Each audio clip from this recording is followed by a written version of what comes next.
I showed up to my wife's law firm opening party only to see everyone laughing and pointing. Test run husband is here.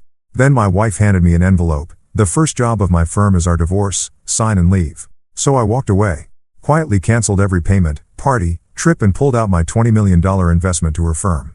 Minutes later, my phone lit up with 456 missed calls. And someone showed up at my door. You know what they say about karma? Sometimes she's a patient who takes her sweet time. But tonight, as I'm walking into the Hilton atrium wearing my best Tom Ford suit and a smile that could sell ice to Eskimos, I have no clue that karma is about to clock in for overtime. The place is absolutely buzzing.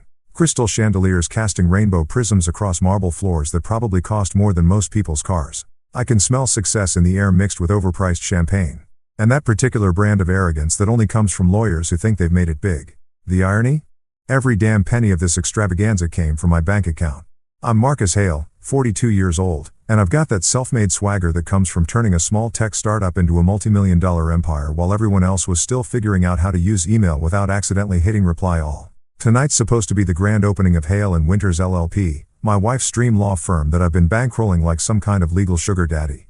As I make my way through the crowd, nodding at faces I recognize from country club dinners and charity galas, I'm actually feeling pretty damn good about myself. This is my moment, too, right?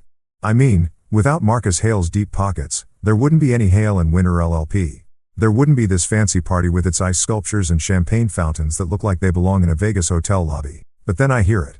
This snide little comment that cuts through the party chatter like a knife through butter. Some young associate, probably fresh out of law school and still wet behind the ears, leans over to his buddy and says with a smirk, well, looks like the test-to-run husband is here.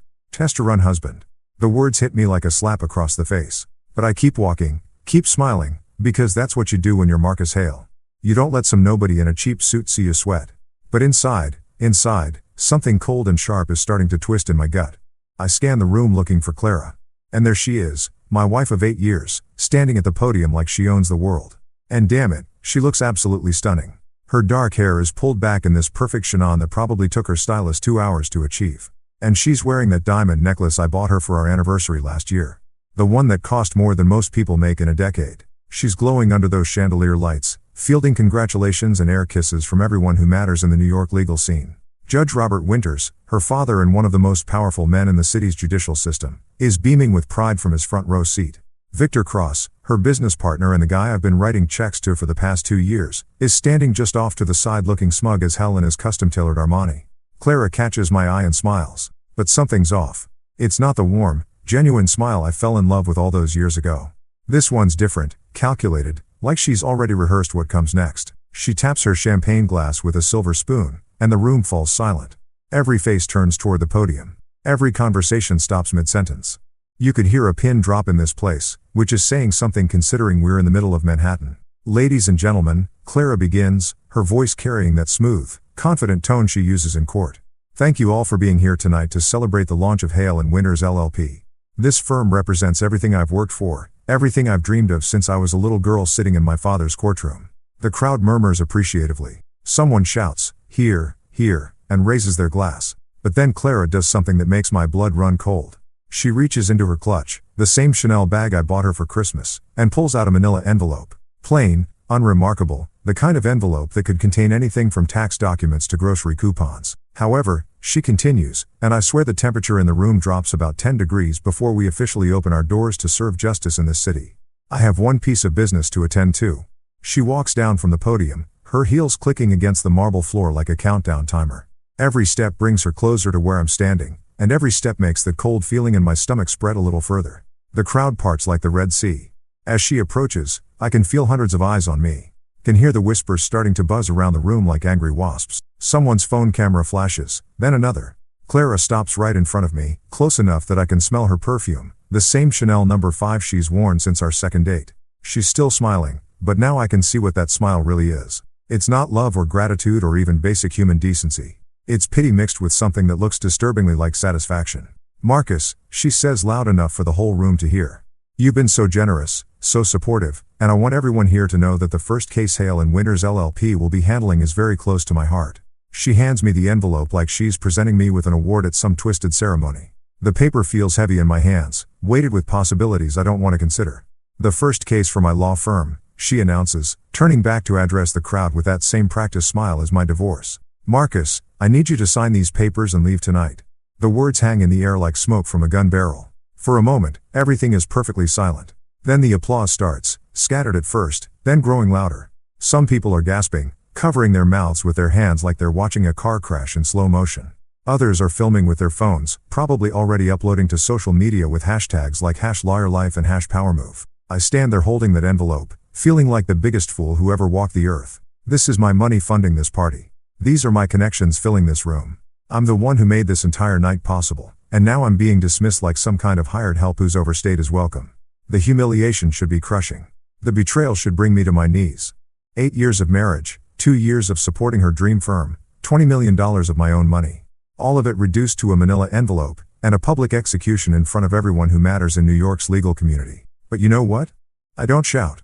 I don't throw the envelope back in her face. I don't cause the scene that everyone's probably expecting, the dramatic meltdown that would give them something to gossip about at their country club brunches for the next 6 months. Instead, I do something that probably surprises everyone in that room, maybe even myself. I fold that envelope in half, slide it into my jacket pocket, and walk toward the exit with my head held high. As I push through the crowd, I can hear the whispers starting up again. Can feel their eyes following my every move. But I keep walking past the ice sculptures and champagne fountains, past the marble floors and crystal chandeliers, past everything I paid for but apparently never owned. Outside, the New York night air hits my face like a blessing. I loosen my tie, let the cool breeze wash away the stuffiness of that overpriced hotel ballroom. And then standing there on the sidewalk with the city lights reflecting off the wet pavement, I do something that would probably shock everyone still inside celebrating my public humiliation. I smile. Not the fake practice smile I've been wearing all evening, but a real one. Faint, but genuine. See, here's the thing about being Marcus Hale that none of those people in that room understand. I didn't get where I am by being stupid. I didn't build a multi-million-dollar empire by trusting people at their word. And I sure as hell didn't survive in the cutthroat world of business by not having a few contingency plans up my sleeve. They think they've won. They think this is the end of the story. The foolish husband who got played by his ambitious wife and her slick business partner. They think Marcus Hale just got taken for the ride of his life. They haven't seen anything yet. The real game, it's just getting started. You know what's funny about betrayal? It's like food poisoning. At first, you're just confused and uncomfortable, but then it hits you all at once, and suddenly you're seeing everything with crystal clarity.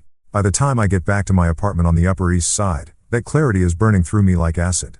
I pour myself 3 fingers of Macallan 25. The good stuff I save for special occasions, though, I'm pretty sure getting publicly divorced at your wife's law firm launch party qualifies as special in the most twisted way possible. The amber liquid burns going down, but it's nothing compared to the fire that's been building in my chest since I walked out of that circus. My apartment feels different now, quieter.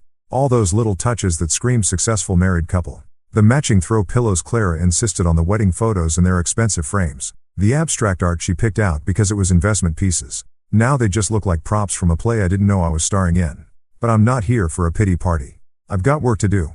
I head straight to my study, past the floor-to-ceiling windows that offer a $1 million view of Central Park. Most people think the view is what makes this room special, but they'd be wrong.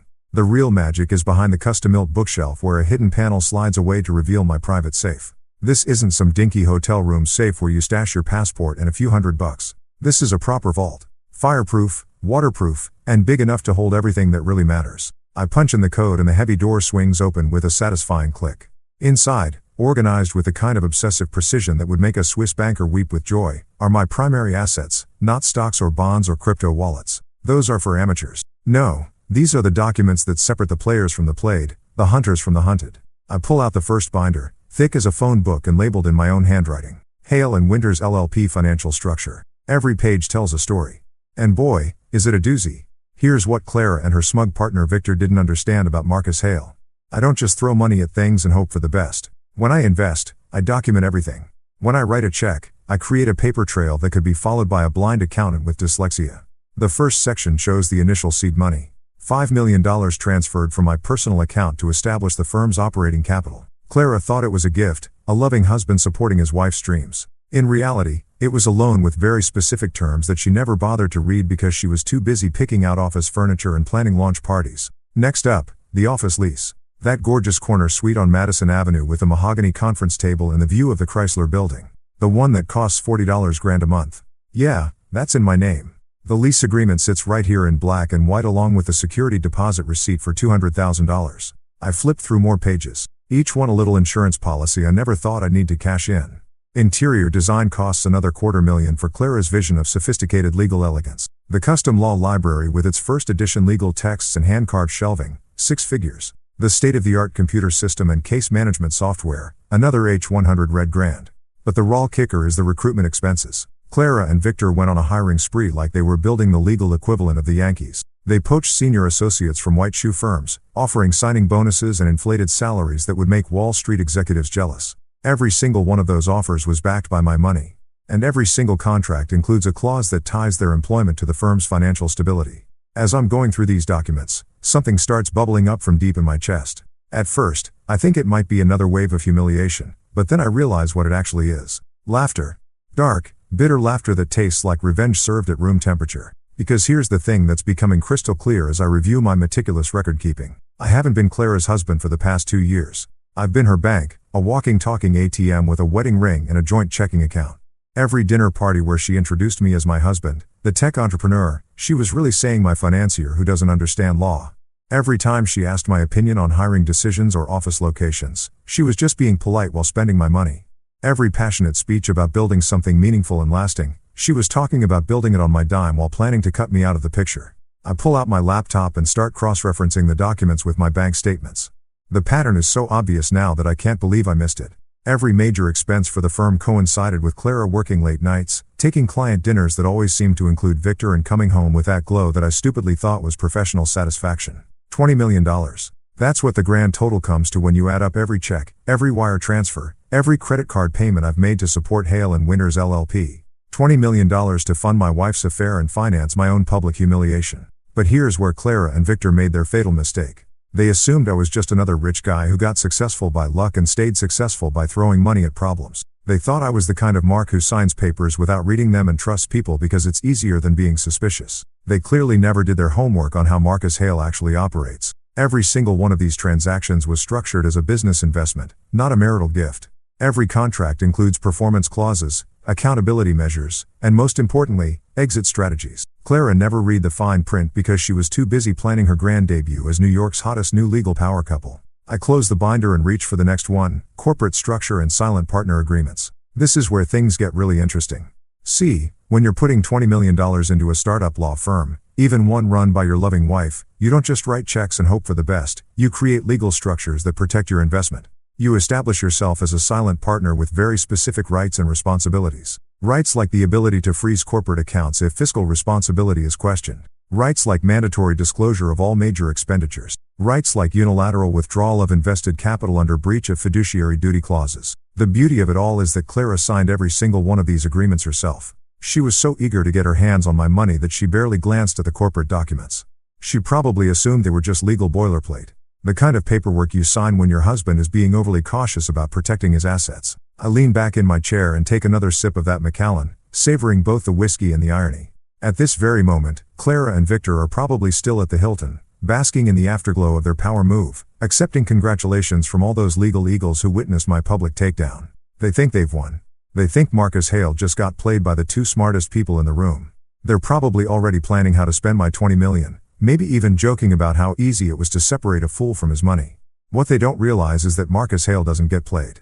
He plays the game better than everyone else. And sometimes that means letting people think they're winning right up until the moment they realize they've been checkmated. I close the safe and pour myself another drink. Tomorrow, the real education begins. Tonight, I'm just a guy in an expensive apartment surrounded by evidence of the biggest mistake his wife ever made. But hey, we all make mistakes. The trick is making sure yours aren't fatal. You know what separates successful people from everyone else? Timing. Not just knowing what to do, but knowing exactly when to do it. And as I'm sitting in my study at 2:47 a.m., nursing my 3rd glass of Macallan and staring at my laptop screen, I realize that my timing has never been better. The city outside my windows is mostly asleep, but I'm wide awake with the kind of clarity that only comes from having your world turned upside down and finally seeing it right side up.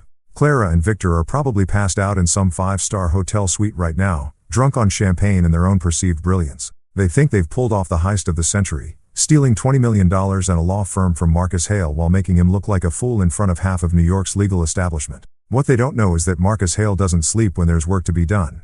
And tonight, there's definitely work to be done. I crack my knuckles and open up my laptop, the screen's blue glow reflecting off the empty whiskey glass beside me. First stop, the firm's online banking portal. Clara probably assumes I don't have access anymore. Maybe even change the passwords in some amateur attempt at digital security. She always was too trusting, too willing to believe that people are exactly what they appear to be on the surface. But here's the thing about being the guy who bankrolled the entire operation. You make sure you always have a way in. Those credentials I memorized when we first set up the corporate account still working perfectly. The backup email address tied to password recovery. That's my personal Gmail account, not Clara's. The security questions, all answered with information only I would know. I'm in the system within 30 seconds, and what I see makes me smile for the first time since the disaster at the Hilton. The account balance shows exactly what I expected. $847,000 in operating capital, sitting pretty in the main business checking account. There's also the money market account with another $1.22 million in reserve funds and the expense account Victor's been using to fund his and Clara's business dinners at the city's most expensive restaurants. This is going to be fun. I start with the smallest moves first. The kind of financial adjustments that won't trigger any immediate red flags, but will definitely cause some interesting conversations come Monday morning. The automatic payment system that handles the firm's monthly expenses, office lease, utilities, cleaning service, coffee suppliers, gets a little adjustment. Not canceled, mind you, just temporarily suspended due to account verification requirements. Next up, the vendor payments. That fancy catering company that provided tonight's champagne fountain and caviar service, their invoice payment just got frozen pending financial review. The florist who created those elaborate centerpieces, same deal. The sound system rental, the photographer, the valet service. Every single vendor who contributed to my public humiliation just got moved to payment pending status. But I'm just getting warmed up. The real masterpiece is the payroll system. All those hotshot lawyers Clara and Victor poach from competing firms, the ones with their signing bonuses and 6-figure salaries and attitudes that could cut glass, their direct deposit information just encountered a small technical glitch that will require manual resolution. Nothing permanent, you understand? Just a temporary hiccup that might make their mortgage payments a little more interesting this month. I lean back in my chair and take another sip of whiskey, savoring the smooth burn as much as the elegant simplicity of what I'm doing. This isn't some dramatic corporate raid with hostile takeovers and screaming board meetings. This is surgical precision, the kind of quiet destruction that happens in spreadsheets and database queries while the targets sleep peacefully in their beds. But the real coup de grace is still coming. I navigate to the investment management section of the portal where the crown jewel of my financial architecture sits waiting. My silent partner withdrawal clause. It's buried in subsection 7.3 of the corporate partnership agreement. The part that Clara's lawyer probably skimmed over because it looked like standard boilerplate language. What it actually says in very precise legal terminology is that any partner who contributed more than 75% of the firm's initial capitalization has the right to immediate asset recovery in the event of material breach of fiduciary responsibility or dissolution of partnership confidence. $20 million in Clara's public divorce announcement at the firm's launch party. Victor's smirk as he watched me get handed those papers. I'd say that qualifies as material breach of just about everything. I click through the withdrawal process, each screen asking me to confirm that yes, I really want to do this, and yes, I understand the consequences, and yes, I'm absolutely certain. The system is designed to make you think twice, to give you multiple opportunities to back down from what it knows is going to be a financial nuclear option. But Marcus Hale doesn't back down. Not when he's been played, not when he's been humiliated, and definitely not when he's got 20 million reasons to make his point crystal clear. The final screen is beautiful in its simplicity. Withdrawal request submitted. Funds will be transferred within 24 to 48 business hours pinning final documentation review. Below that, a number that makes my heart skip a beat. $20 million. $20 million about to disappear from Hale and Winters LLP's accounts like morning mist in the summer sun. I hit submit and lean back to watch the digital wheels start turning. Somewhere in the depths of the banking system's servers, electronic signals are already starting to flow, beginning the process that will transform Clara's dream firm from a powerhouse startup into a very expensive pile of legal documents. The beauty of it all is the timing. It's Saturday night or Sunday morning. Technically, the banks won't start processing anything until Monday, which means Clara and Victor have roughly 40 hours to enjoy their victory before they discover what Marcus Hale's version of a divorce settlement actually looks like. I pour myself one more glass of that Macallan and walk over to the floor-to-ceiling windows overlooking Central Park. The city spreads out below me like a circuit board, all glittering lights and hidden connections. Somewhere out there, Clara is probably sleeping the sleep of the victorious, dreaming about her new life as New York's hottest legal celebrity. What she doesn't know yet is that you can't build a legal empire on someone else's money and then expect them to just walk away when you're done with them. You can't humiliate Marcus Hale in front of half the city's power brokers and assume there won't be consequences. They wanted a scene at that party, some dramatic breakdown they could gossip about over their country club brunches. What they're getting instead is something much more devastating. A silent storm that's going to tear through their perfect little world like a Category 5 hurricane. The best part, they'll never see it coming until it's already too late. I raise my glass to the sleeping city and smile. Monday morning is going to be very, very interesting. Monday morning hits New York City like a freight train. And I'm sitting in my kitchen sipping Colombian coffee that costs more per pound than most people spend on groceries, watching the sunrise paint the sky in shades of orange and pink. It's shaping up to be a beautiful day, the kind that makes you grateful to be alive and absolutely thrilled to be Marcus Hale. My phone has been buzzing since about 6:30 a.m., lighting up like a Christmas tree with incoming calls, texts, and voicemails. The caller ID reads like a who's who of people who suddenly need to talk to me very, very urgently. Clara, 47 missed calls and counting. Victor Cross, 12 calls, each one probably more desperate than the last. And a parade of board members, investors, and vendors whose names I recognize from the very expensive party they threw on Saturday night. I ignore every single one of them. There's something deeply satisfying about having information that other people desperately need while maintaining complete radio silence. It's like being the only person with an umbrella in a thunderstorm. You can choose who stays dry and who gets soaked to the bone. My doorman's voice crackles through the intercom at exactly 10 a.m. right on schedule. Mr. Hey, sir. There's a young lady here from the law firm, says it's urgent. Name's Sophie something. Sophie Lang, Clara's assistant, fresh out of college and probably making 30 grand a year to fetch coffee and manage calendars for people who think they're changing the world. Poor kid probably has no idea she's about to become a messenger in the most expensive game of chess New York has seen all year. Send her up, Frank, I tell the intercom, then settle back into my leather chair with my coffee mug and the morning edition of the Wall Street Journal. Nothing quite like reading about other people's financial disasters while orchestrating your own masterpiece. The knock on my door comes exactly 3 minutes later. Soft, hesitant, the kind of knock that says, please don't shoot the messenger. I take my time answering, letting her stew in the hallway for a moment while I finish the article I'm reading about market volatility in emerging tech sectors. When I finally open the door, Sophie Lang looks like she's been through a blender set on Corporate Nightmare. Her usually perfect blonde hair is pulled back in a messy bun. Her makeup is smudged like she's been crying or rubbing her eyes. And she's clutching a manila folder against her chest like it's a life preserver. Mr. Hale, she says, and her voice actually cracks a little. Thank you for seeing me. I know this is irregular, Sophie. Right. I step aside and gesture for her to come in. Clara's assistant.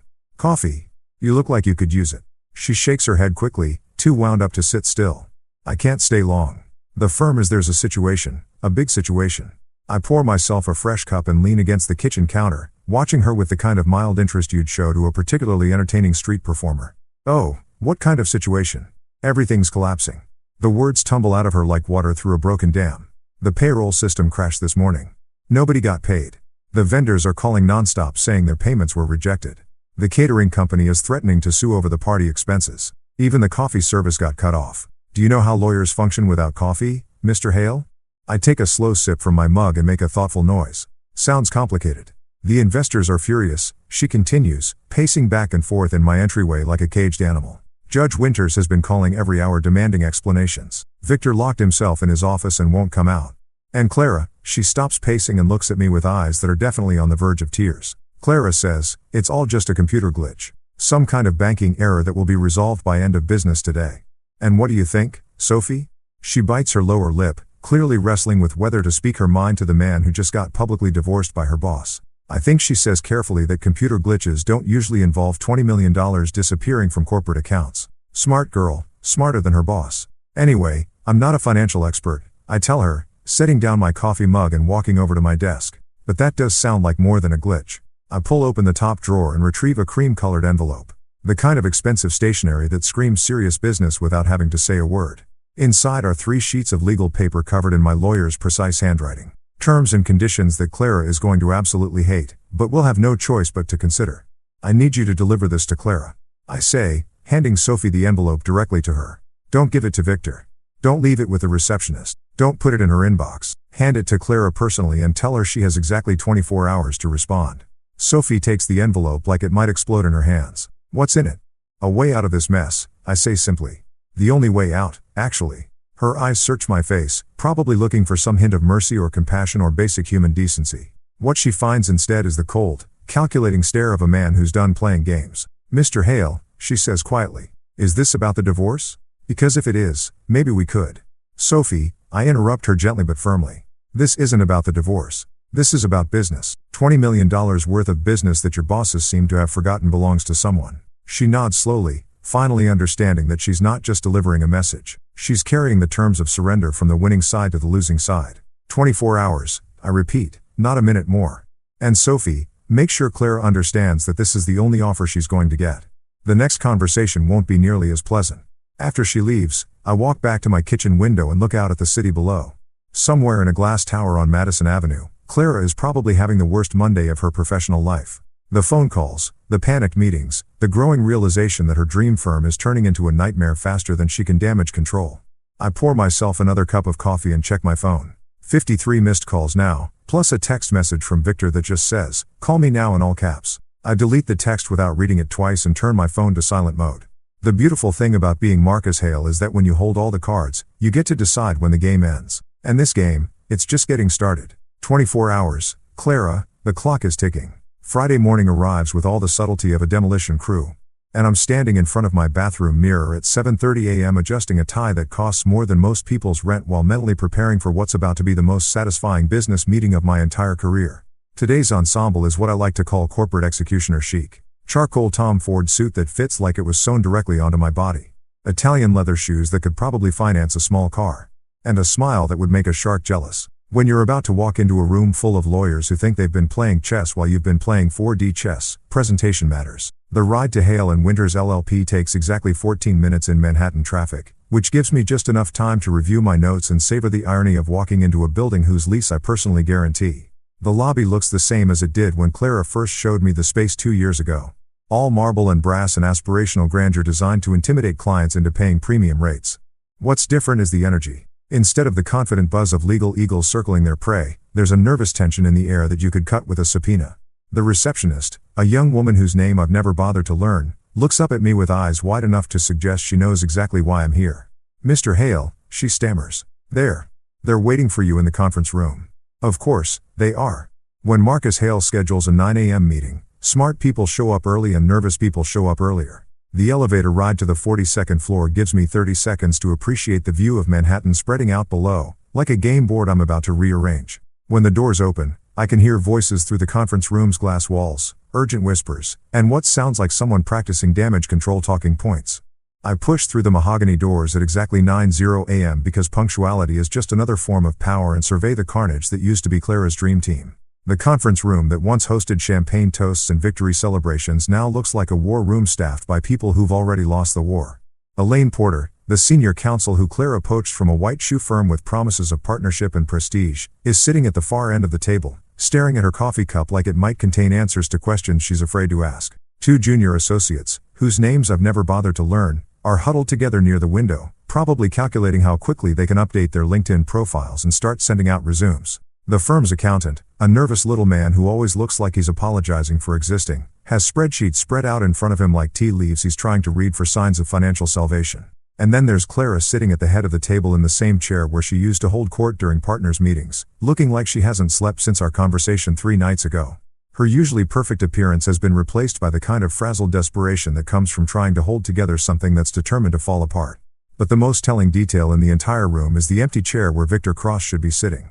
"Where's your partner?" I ask, settling into the seat directly across from Clara with the kind of casual confidence that says, "I belong here more than anyone else in the room." "Victor is indisposed," Clara says carefully. "He's been dealing with some personal issues since Monday." Personal issues. That's a polite way of saying nervous breakdown brought on by the sudden realization that he's been screwing around with someone else's wife while spending someone else's money.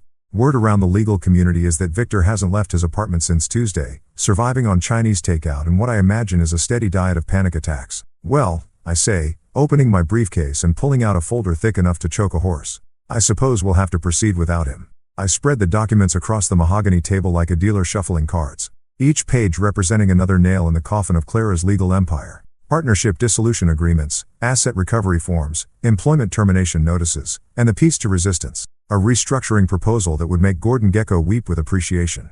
As you all know, I begin addressing the room with the kind of calm authority that comes from holding all the cards. Hale and Winters LLP is currently experiencing what we might charitably call a cash flow problem. Elaine Porter finally looks up from her coffee cup. "Mr. Hale, if this is about the withdrawal of your investment, I'm sure we can work out some kind of payment plan." "This isn't about payment plans, Elaine, this is about fundamental restructuring." I slide a copy of my terms across the table to each person in the room. "These are my conditions for continued operation of this firm." The silence that follows is the kind you get in emergency rooms right before doctors deliver bad news. Everyone's reading, but nobody's speaking, Probably because they're all trying to process the magnitude of what they're looking at. You want Clara to resign as managing partner? Elaine's voice comes out as barely more than a whisper. I want Clara to resign from any operational role in this firm. I correct. She can maintain a position as counsel, but she will have no decision-making authority, no client contact, and no access to firm finances. And Victor asks one of the junior associates. Victor Cross is terminated immediately with no severance, no references, and a non-compete clause that will keep him from practicing law in New York for the next 5 years. Clara finally speaks up. Her voice hollow. Marcus, you're destroying everything we built. Everything I built, I correct her gently. While you were playing law firm, I was actually running a business. The business that kept this place afloat for 2 years while you and Victor were playing house with my money. I stand up and walk to the window, looking out at the city that Clara once thought she was going to conquer. My $20 million will be repaid in structured installments over the next 10 years with interest. I will assume 2 permanent board seats, including the position of financial oversight director with veto power over any expenditure exceeding $10,000. That's essentially a hostile takeover. Elaine stammers. No.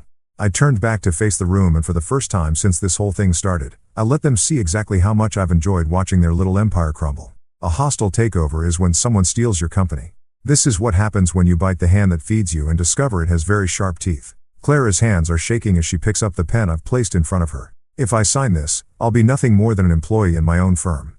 Your firm? I walked back to the table and leaned down so that my face is level with hers. Clara, this stopped being your firm the moment you decided to serve me divorce papers at a party I paid for. What you're looking at now is the Marcus Hale version of a settlement offer. She stares at the signature line for what feels like an eternity, probably running through all the alternatives in her mind. Fight me in court with lawyers she can't afford. Try to start over somewhere else with a reputation that's been nuked from orbit. Declare bankruptcy and watch 20 years of legal career go down the drain. When she finally signs her name, the pen scratches across the paper like fingernails on a chalkboard. One by one, the other partners sign their copies. Each signature another step in what history will probably remember as the most efficient corporate coup in Manhattan legal history. As I'm packing up my briefcase, Elaine Porter clears her throat. Mr. Hale, what happens to the rest of us? You keep your jobs, I say simply. You keep your salaries. You keep your benefits. The only thing that changes is that this firm will now be run by someone who actually knows how to run a business. I'm almost to the door when Clara's voice stops me. Marcus, she says, her voice barely audible. Was this always the plan? Even from the beginning, I turned back and looked at her one last time.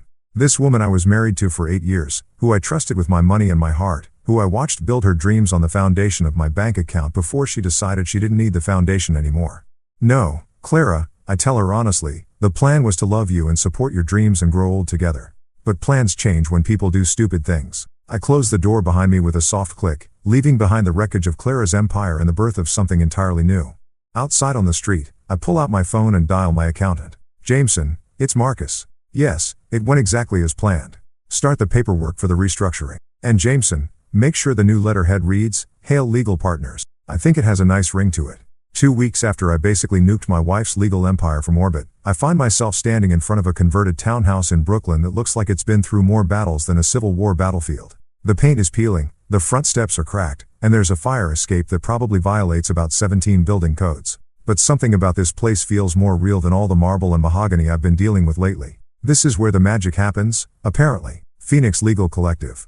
A name that would make corporate lawyers laugh until they cried, but somehow fits perfectly with the scrappy energy radiating from this building like heat from a furnace. I'm here because my lawyer, Patricia Wells, mentioned something about opportunities in emerging legal markets during our post-coup last week. What she actually meant was, there's this crazy young lawyer in Brooklyn who's making the big firms nervous, and maybe you should check her out before someone else does. The reception area looks like it was decorated by someone who shopped exclusively at garage sales and IKEA's bargain bin. Mismatched chairs, a coffee table that's probably older than most of the staff, and walls covered with newspaper clippings about cases they've won against corporations that could buy and sell this entire building without blinking. But here's the thing about Marcus Hale. I didn't get where I am by judging books by their covers. Some of the most profitable investments I've ever made started in places that looked like they were one health inspection away from being condemned. Mr. Hale, a voice calls from across the room, and I turn to see a woman who's probably young enough to be carded at restaurants, but carries herself with the kind of confidence that usually takes decades to develop. I'm Lydia Torres. Thank you for coming. Lydia Torres looks exactly like what you'd expect from someone running a legal collective in Brooklyn. Dark hair pulled back in a ponytail that says, I don't have time for fancy styling. Jeans that have probably seen more courtrooms than some lawyers see in their entire careers. And eyes that burn with the kind of intensity you usually only find in people who've got something to prove to the world. Miss Torres. I shake her hand, noting the firm grip that doesn't try to overcompensate, but doesn't apologize for existing either. Interesting operation you've got here. She laughs, and it's the kind of genuine sound that I haven't heard in legal circles for longer than I care to admit. That's one way to put it. Come on, let me show you around before you decide whether we're brilliant visionaries or completely insane. The tour that follows is like stepping into an alternate universe where lawyers actually give a damn about something other than billable hours and partnership tracks. The office space is cramped and chaotic with case files stacked on every available surface and whiteboards covered in strategy notes that look like they were written by someone planning a military campaign. This is our war room, Lydia says, gesturing to a conference room that's about the size of Clara's old office closet. We handle about 40 cases at any given time. Wrongful evictions, immigration rights, class action suits against landlords who think heat is optional. In January, I pick up a case file from the table.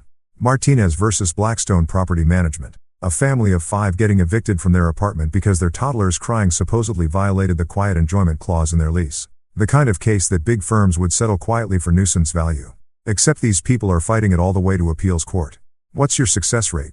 I ask, genuinely curious. Depends how you measure success, Lydia replies, leading me to another room where 3 lawyers who look like they're barely old enough to vote are huddled around a computer screen. If you mean, how often do we get our clients exactly what they're asking for? It's about 60%. If you mean, how often do we keep people from getting completely screwed over by corporations with unlimited legal budgets? It's closer to 90. We stop in front of a bulletin board covered with thank you letters, newspaper clippings, and what looks like a hand-drawn picture from a kid whose family probably didn't get evicted because of the work these people do. It's the kind of wall decoration you'd never see at Hale Legal Partners, where success is measured in billable hours and partnership distribution. Mr. Hale, Lydia says, and for the first time since I arrived, her voice gets serious. I'm going to be straight with you. We're broke. Not cash flow problems broke or waiting for receivables broke. We're choosing between office rent and employee health insurance broke. I appreciate the honesty. In my experience, people who are willing to admit they're drowning are usually the ones worth throwing a life preserver to. How broke? I ask. We've got about 6 weeks of operating capital left, assuming nobody gets sick and the heating system doesn't completely die before spring. Our biggest corporate case just settled for a fraction of what we were hoping for. And the city cut funding for legal aid programs by 30%. She leads me to her office, which is basically a closet with a window and enough legal books to stock a small library. The desk is covered with financial statements that paint a picture of an organization that's been running on passion and coffee for longer than anyone should have too. We could take corporate clients, she continues, settling into a chair that looks like it came from a 1970s yard sale, charge premium rates for routine contract work, maybe do some regulatory compliance for tech startups. But that's not why we got into law. Why did you get into law? I ask. Because something tells me the answer is going to be refreshingly different from to make partner by 30 and buy a house in the Hamptons. Because the system is rigged, she says, simply because corporate lawyers make more in a month than most people make in a year while families get evicted because they can't afford legal representation. Because immigration courts have a 97% conviction rate when people represent themselves, but a 60% acquit rate when they have competent counsel. She pulls out a folder and spreads some papers across her desk. We're not trying to get rich, Mr. Hale. We're trying to level the playing field just enough so that having money isn't the only thing that determines whether you get justice. I look at the financial projections, the case files, the thank you letters, and something clicks into place that I wasn't expecting. This isn't just another investment opportunity or another way to diversify my portfolio. This is the anti-Clara. This is what Clarara's firm could have been if she'd actually cared about practicing law instead of playing lawyer for the cameras. What would you do with $10 million? I ask. Lydia's eyes widen like I just asked her what she'd do if aliens landed on the courthouse steps. 10 million? Are you serious? Dead serious. 10 million in seed funding in exchange for 40% equity and a board seat. What would you build? She doesn't hesitate, which tells me she's been thinking about this conversation long before I walk through her door. Expand to all 5 boroughs. Hire 20 more attorneys. Create a training program for law students who want to do public interest work but can't afford to take unpaid internships. Set up a legal clinic in every neighborhood where people can get real advice instead of just forms to fill out. And then change the game. Make it so that having a corporate legal team doesn't automatically mean you win. Level the playing field so that justice isn't just for people who can afford it. I pull out my checkbook. Yes, I still carry an actual checkbook because some things are too important for electronic transfers and write out a number that makes Lydia's eyes fill with tears. $10 million. Not a loan with complicated terms and performance clauses. Not an investment with exit strategies and profit-sharing agreements. Just seed money for someone who wants to fight the good fight and actually has the balls to do it. Mr. Hale, she says, staring at the check like it might disappear if she blinks. You've just saved us. You've saved everything we're trying to build here. No, I tell her, standing up and shaking her hand again. You've saved me. I've been so busy playing corporate games that I forgot what it feels like to invest in something that actually matters. As I'm walking back to my car, I pull out my phone and dial Patricia Wells. Patricia, it's Marcus. Remember that emerging legal market opportunity you mentioned? Yeah, I just wrote them a check for $10 million. And Patricia, this isn't about revenge anymore. This is about building something real. For the first time since this whole mess started, I'm not thinking about Clara or Victor or the smoking ruins of Hale and Winters. I'm thinking about what comes next. And it feels a hell of a lot better than looking backward. 3 weeks after I basically adopted a scrappy legal collective in Brooklyn, like some kind of philanthropic sugar daddy, Clara calls me with a proposal that's about as appealing as a root canal performed by a drunk dentist. She wants to meet for coffee to discuss our public narrative, which is PR speak for help me figure out how to spin this disaster so I don't look like a complete idiot.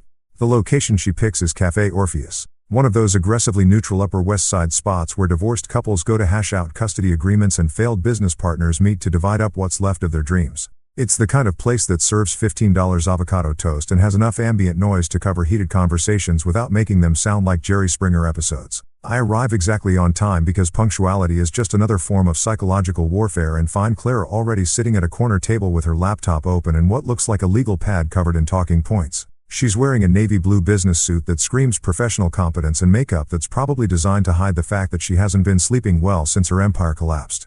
Marcus, she says as I sit down, her voice carrying that careful modulation lawyers use when they're trying to sound reasonable while asking for unreasonable things. Thank you for coming. I know this is complicated. I order black coffee from a waitress who looks young enough to be my daughter and settle back in my chair with the kind of relaxed confidence that comes from holding all the cards in a game where your opponent is still trying to figure out what game they're playing. So I say, stirring cream into my coffee with the deliberate slowness of someone who has nowhere else to be and all the time in the world. What's this about, Clara? She slides her laptop across the table like she's presenting evidence in a murder trial. On the screen is a draft press release that's been formatted with all the professional polish of a Fortune 500 company's damage control statement. The headline reads, Hale Legal Partners announces leadership transition. I start reading and with every sentence my appreciation for the creative use of the English language grows exponentially. According to this masterpiece of corporate fiction, Clara is stepping back from operational duties to focus on strategic client relationships. My acquisition of controlling interest in the firm is described as a planned transition to optimize operational efficiency. The complete absence of Victor Cross from any mention in the document is apparently because he's pursuing new opportunities in the private sector. It's like reading a fairy tale written by someone who learned creative writing from SEC filing documents. This is interesting, I say after finishing the entire thing, which takes about 3 minutes because it's mostly buzzwords strung together with corporate nonsense. Very creative. Clara leans forward with the kind of hopeful expression that suggests she actually thinks I might be buying what she's selling. I worked with our communications consultant to craft something that protects everyone's reputation while explaining the transition in terms that the legal community can understand. Our communications consultant, I repeat slowly, you mean the same communications consultant who charged my company $20,000 to plan a launch party where you publicly divorced me? Her face flushes slightly, but she pushes forward like a lawyer who's already committed to a bad argument. Marcus, we both have reputations to protect. This statement allows us to move forward without unnecessary damage to either of our professional standing. I close the laptop and slide it back across the table. Clara, this reads like something a politician would release after getting caught embezzling campaign fonts. It's 90% wrapped in 10% fancy vocabulary. It's a professional statement that it's a lie. I interrupt her gently but firmly. Every single sentence in that document is designed to hide the truth instead of explaining it. You want to protect our reputations? Let's start by telling people what actually happened. She stares at me like I just suggested we take out a full-page ad in the New York Times admitting to war crimes. You want me to tell the truth? The actual truth? Crazy concept, I know, but yes, I want you to tell the truth. For the next 2 hours, we sit in that cafe rewriting Clara's fairy tale into something that resembles actual journalism. It's like performing surgery on a piece of creative writing, cutting away all the corporate speak and media training until what's left is raw, honest, and probably more devastating than anything I could have written myself. The first draft Clara produces is still mostly garbage, but it's garbage that's moving in the right direction. Instead of stepping back from operational duties, she writes, resigning from leadership positions. Instead of planned transition, she admits to financial restructuring following the withdrawal of major investment. But it's still not enough. Try again, I tell her, handing back her laptop after deleting half of what she's written. This time, pretend you're explaining it to your father. Judge Winters doesn't do corporate speak, Clara. He does facts. The mention of her father hits like a slap across the face. Judge Robert Winters is old school judiciary, the kind of man who believes that words should mean what they say and say what they mean. He's also the kind of father who raised his daughter to believe that integrity matters more than appearances, which makes Clara's current situation especially painful. She starts typing again, and this time the words that come out are sharper, cleaner, more honest. Instead of hiding behind passive voice and corporate euphemisms, she starts taking responsibility for decisions that led to consequences. Marcus Hale provided the financial foundation that made Hale and Winters LLP possible. She writes, "My personal choices jeopardized that investment and damaged the professional relationship that the firm was built on. It's getting better, but it's still not the whole truth." "What about Victor?" I ask. She stops typing and stares at the screen for a long moment. "What about him? Are you going to mention that you were having an affair with your business partner while using your husband's money to fund both your firm and your relationship? Or are we going to pretend that's not relevant to the story?" The question hangs in the air between us like smoke from a gun barrel. Clara's hands hover over the keyboard, probably running through all the different ways she could phrase this particular truth without completely destroying what's left of her professional reputation. "I made personal choices that compromised my professional judgment," she finally types. "Those choices led to decisions that were unfair to my investors and damaging to the firm's financial stability." It's still corporate speak, but it's corporate speak that acknowledges reality instead of trying to pretend it never happened. We spend another hour refining the language, cutting away the last bits of spin and public relations nonsense until what's left is something that might actually qualify as honest. By the time we're finished, Clara's statement reads like it was written by someone who understands the difference between accepting responsibility and managing public perception. The final version includes an acknowledgement that I funded the firm's entire operation, an admission that her personal decisions led to the firm's financial crisis, and a clear statement that she's stepping down from all leadership roles to allow for proper restructuring under new management. "This is going to destroy my reputation," she says, reading through the final draft one more time. "Your reputation was destroyed the moment you decided to publicly humiliate the man who bankrolled your entire operation." I tell her this is just acknowledging what everyone already knows. She stares at the screen for another long moment, probably weighing the cost of honesty against the price of continued deception. Then, without any fanfare or dramatic speeches, she hits schedule and sets the statement to go live on the firm's website and social media accounts tomorrow morning at 9 a.m. there, she says, closing the laptop with a finality that sounds like a coffin lid slamming shut. "The truth is requested. The truth is required." I correct her. "This should have been your first instinct, not your last resort." As I'm getting ready to leave, Clara reaches across the table and touches my hand for just a moment. "Marcus, for what it's worth, I never wanted it to end like this." "I know," I tell her honestly. "But wanting something and working for it are two very different things. You wanted to have your cake and eat it, too." I wanted a wife who understood that marriage is supposed to be a partnership, not a business transaction. Outside the cafe, I pull out my phone and call Patricia Wells. "Patricia, it's Marcus. Clara is releasing a statement tomorrow morning." "Yes, it's honest." "No, she's not going to like the reaction. And Patricia, make sure our media people are ready to field calls. Tomorrow's going to be interesting." Somewhere in the back of my mind, I can already hear the phones ringing at law firms across Manhattan as the legal gossip network processes the news that Clara Winters Hale just admitted to imploding her own firm through spectacular professional misconduct. Tomorrow morning, the truth finally gets to see daylight. And after months of living in Clara's carefully constructed fantasy, that feels like a victory all by itself. You know what's funny about the truth? It spreads faster than gossip and hits harder than a freight train carrying lawsuits. Clara's statement goes live at exactly 9 a.m. on a Tuesday morning. And by 9:15, my phone is buzzing like an angry hornet's nest with calls from reporters, lawyers, and probably half the legal establishment in Manhattan who suddenly want to know everything about Marcus Hale. I'm sitting in my apartment nursing my second cup of Colombian coffee and watching the sunrise paint Central Park in shades of gold and possibility when the first call comes in. It's from Legal Times, then Above the Law, then something called Manhattan Law Weekly that I'm pretty sure didn't exist yesterday, but apparently has very strong opinions about corporate restructuring and boutique firms. The best part, I don't answer a single one of them. Instead, I pour myself another cup of coffee and settle in to watch the digital wildfire spread across social media like spilled gasoline meeting a lit cigarette. LinkedIn explodes with hot takes from lawyers who want everyone to know they saw this coming all along. Twitter becomes a battlefield between people who think Clara got what she deserved and people who think I'm some kind of corporate monster for pulling my own money out of a business run by people who betrayed me. By noon, the story has made it to the front page of the New York Law Journal with a headline that reads, "Power Couple's Public Divorce Exposes Law Firm Financial Crisis." The article includes quotes from sources close to the situation who apparently have very detailed knowledge of my personal finances and very strong opinions about my character. But here's the thing about being Marcus Hale. When you've already won the war, watching people argue about the battle tactics is just entertainment. The real fun starts around 2 p.m. when my email inbox begins filling up with opportunities that would have seemed impossible just 6 months ago. Columbia Law School wants me to guest lecture on entrepreneurial finance and legal startups. The New York State Bar Association is asking if I'd be interested in serving on their ethics committee, which is either ironic or perfectly appropriate, depending on your perspective. 3 different nonprofit organizations want to discuss potential partnerships, and someone from the mayor's office is asking if I'd consider joining an advisory board on small business development. It's like watching your reputation get rebuilt in real time, except this time it's being built on a foundation of honesty instead of carefully managed public relations. The most interesting call comes from Dr. Eleanor Hartwell at NYU's Business School, who wants to know if I'd be willing to participate in a case study about financial accountability and professional services partnership. Apparently, my systematic dismantling of Clara's empire is being taught as an example of how to protect investment interests when personal relationships go sideways. I'm famous, but for all the right reasons this time. Around 4:00 p.m., I decide to escape the chaos and take a walk through Central Park. It's one of those perfect October afternoons when the leaves are just starting to turn and the air has that crisp quality that makes you grateful to be alive in New York City. I'm walking past the Shakespeare Garden thinking about nothing more complicated than whether to grab dinner at that Italian place I like when my phone buzzes with a text from Patricia Wells. Victor Cross just posted on LinkedIn. You should probably see this. I find a bench and pull up Victor's profile, which now features a lengthy post that reads like a suicide note written by someone who learned creative writing from corporate legal documents. He's apparently taking time to reassess career priorities and exploring opportunities outside the traditional legal framework. It's the kind of language people use when they're unemployed but too proud to admit it. The comments section is a bloodbath of former colleagues offering hollow sympathy while probably updating their contact lists to remove his information.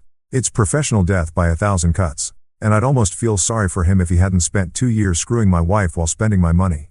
By the time I get home, there are 17 voicemails waiting for me, including one from Judge Robert Winters that simply says, "Marcus, call me when you get a chance. We should talk." Clara's father has always been a straight shooter. The kind of man who doesn't waste words or time on pleasantries when there's serious business to discuss. I call him back immediately because ignoring Judge Winters is the kind of mistake that follows you around for the rest of your life. "Marcus," he answers on the first ring. I read Clara's statement. I also read the coverage in the legal press. "Are you doing okay?" It's such a simple question, but coming from him, it carries the weight of genuine concern. Judge Winters watched his daughter destroy her marriage and her career, and somehow he's asking if I'm okay. "I'm better than I've been in years, Judge," I tell him honestly. "Thank you for asking." "Good. That's good." There's a pause and I can hear him choosing his words carefully. "Marcus, I want you to know that what Clara did, the way she handled this situation, that's not how I raised her. That's not the kind of person I thought she was. People change, Judge. Sometimes they show you who they really were all along. Maybe so, but I want you to know that you handled this with more class than most men would have shown. You could have destroyed her completely, and you didn't." After I hang up, I realize that Judge Winters is right. I could have destroyed Clara completely. I could have made sure she never practiced law again. Could have turned her into a cautionary tale that law students study for decades. Instead, I gave her a chance to rebuild, albeit on a much smaller scale and with a much clearer understanding of how the world actually works. Maybe that makes me a better man than I thought I was. Or maybe it just makes me someone who's learned the difference between justice and revenge. That evening, I'm getting ready for dinner when my doorman calls up to announce that I have a visitor. Dr. Camille Rodas from Columbia Law School. "Sir," says she has an appointment. I don't remember scheduling any appointments, but something about the name sounds familiar. It takes me a moment to place it. She's the ethics professor who was quoted in one of the articles about Clara's statement talking about fiduciary responsibility and professional partnership. Dr. Camille Rodas turns out to be a woman in her early 40s with the kind of sharp intelligence that comes through in everything from her handshake to the way she looks around my apartment like she's cataloging details for future reference. She's wearing jeans and a Columbia sweatshirt, which suggests this isn't a formal business call. "Mr. Hale," she says, settling into the chair across from my couch like she belongs there. "I hope you don't mind the unscheduled visit. I was in the neighborhood and I've been following your situation with great interest." "Academic interest?" I ask, pouring 2 glasses of wine because something tells me this conversation is going to require alcohol. "Professional and personal," she admits. "What you did to Hale and Winters, the way you structured your withdrawal, the legal mechanisms you used to protect your investment. It's brilliant. Ethically sound, legally airtight, and more elegant than anything I've seen in 20 years of studying corporate accountability." We talk for 3 hours about everything from business ethics to the future of legal education.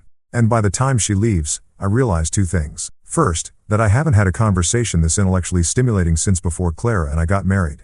And second, that Dr. Camille Rodas has the kind of smile that makes you want to figure out what makes her laugh. As I'm cleaning up the wine glasses, I catch myself smiling for no particular reason except that for the first time in years, the future feels like something worth looking forward to instead of something to survive. Tomorrow, I start teaching a seminar at Columbia on entrepreneurial finance. Next week, I'm meeting with the Phoenix legal team to discuss expansion plans. And sometime soon, I might just ask Dr. Camille Rodas if she'd like to continue our conversation over dinner.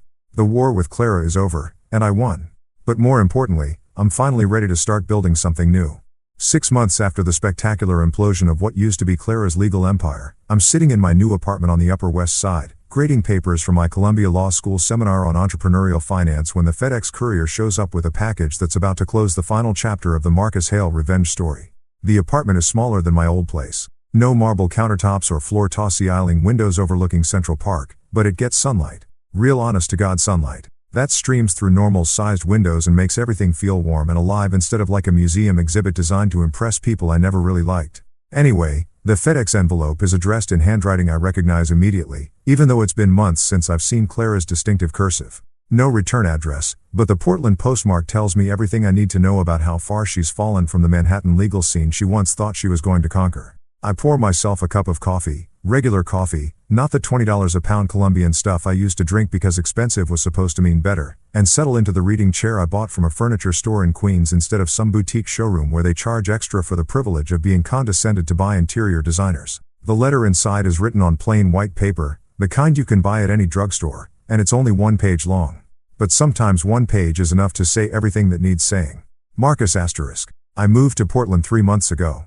I know that probably doesn't surprise you.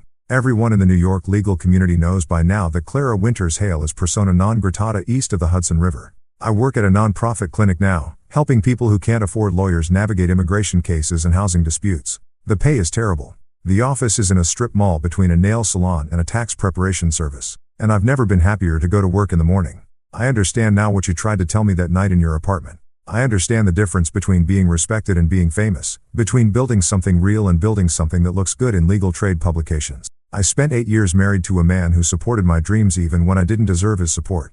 And I threw it all away because I thought I needed to prove something to people whose opinions shouldn't have mattered. I know you probably don't want to hear from me. I know I have no right to ask for forgiveness or understanding or even acknowledgement that this letter exists, but I wanted you to know that I'm different now. Not better necessarily, but different. Real *.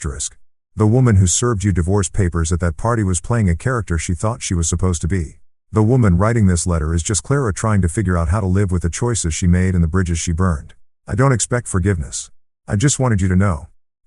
Clara *. I read the letter twice, then fold it carefully and slide it into the desk drawer where I keep important documents that I'm not ready to throw away but don't need to look at every day.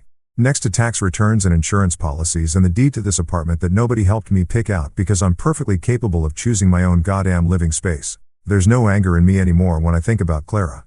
No bitterness or resentment or desire for further revenge. Just a kind of distant sadness for the woman she could have been if she'd figured out who she actually was before she tried to become someone else. The irony is that the Clara who wrote this letter, the one working in a strip mall legal clinic making terrible money to help people who actually need help. That's the woman I fell in love with 10 years ago. That's the woman I would have supported and encouraged and built a life with if she'd existed anywhere except in my memory of who she used to be. But that woman disappeared somewhere between law school graduation and the first time someone called her a rising star in Manhattan legal circles. She got replaced by someone who cared more about appearances than reality. More about being seen as successful than actually doing work that mattered. Maybe Portland will give her a chance to find her way back to who she was supposed to be. Maybe working in that strip mall clinic will teach her the difference between having a career and having a calling. Maybe she'll figure out that respect has to be earned through actions, not bought with other people's money. Or maybe she won't. Maybe this is just another performance, another carefully crafted image designed to make me think she's learned something she hasn't actually learned. I've been fooled by Clara Winters before, and the smart money says I shouldn't trust anything she says or writes or claims to believe. But here's the thing about being Marcus Hale. I don't have to figure out whether Clara's redemption arc is real or fake. That's her problem to solve, not mine. My phone buzzes with a text from Camille Rodas. Dr. Camille Rodas, who turned out to be exactly as brilliant and funny and genuinely interesting as she seemed that first night she showed up at my door unannounced. We've been dating for 3 months now. If you can call it dating, when two middle-aged professionals grab dinner between teaching schedules and discuss constitutional law over wine like it's the most natural thing in the world. Dinner at 7. That new Ethiopian place in the village. I text back. Perfect. Just finished grading papers. Ready for food that doesn't come with student complaints about grade curves? Bring the good wine. I have news about the Phoenix Legal expansion. The Phoenix Legal Collective has been the best investment I've made in years, and not just financially. Lydia Torres and her team have opened 3 new offices across the city, hired 47 new attorneys, and won some cases that have corporate legal departments genuinely nervous about treating poor people like they're disposable. Last month, they convinced a federal judge to certify a class action lawsuit against one of the biggest property management companies in New York, representing over 2,000 tenants who were illegally charged fees that nobody bothered to explain or justify. The settlement is going to run into 8 figures, and every penny of it goes to people who actually need the money instead of lawyers who already have too much. That's what victory looks like when you're building something instead of destroying something. When you're creating value instead of just redistributing wealth from people who trusted you to people who betrayed them. I look out my window at the street below where normal people are living normal lives without worrying about legal empires or corporate restructuring or whether their spouse is planning to publicly humiliate them at parties they paid for. A couple is walking hand in hand toward the subway, probably heading to jobs that don't require them to question everyone's motives or document every financial transaction. Like they're preparing for war. That could be me and Camille in 6 months or a year or whenever we figure out that what we have is worth making official. Walking to dinner without checking our phones for urgent messages from lawyers or accountants or business partners who think the world will end if they don't have immediate answers to questions that could wait until tomorrow. The sunlight is starting to fade, painting my apartment in shades of gold and amber that make everything look warm and possible. In an hour, I'll meet Camille at that Ethiopian restaurant, and we'll talk about Phoenix Legal's expansion plans and her research on legal ethics, and maybe what we're doing next weekend when neither of us has papers to grade or cases to review. Later tonight, I'll come home to this apartment that belongs entirely to me, pour myself a glass of wine that costs exactly what wine should cost, and read a book that has nothing to do with business or law or revenge or any of the things that consumed my life for the past year. Tomorrow, I'll teach eager law students about the intersection of entrepreneurship and ethics, help Lydia Torres figure out how to fund legal clinics in underserved communities, and maybe take Camille to that art gallery opening she mentioned. The war with Clara is over. The reconstruction of Marcus Hale is complete, and for the first time in longer than I care to remember, the future feels like something to build instead of something to survive. I close the desk drawer with Clara's letter inside and walk toward the window where the last of the afternoon sunlight is turning the city into something that looks almost like hope. The best revenge, it turns out, isn't destroying your enemies. It's building a life so good that their betrayal becomes irrelevant. And that, I realize, is the ultimate victory.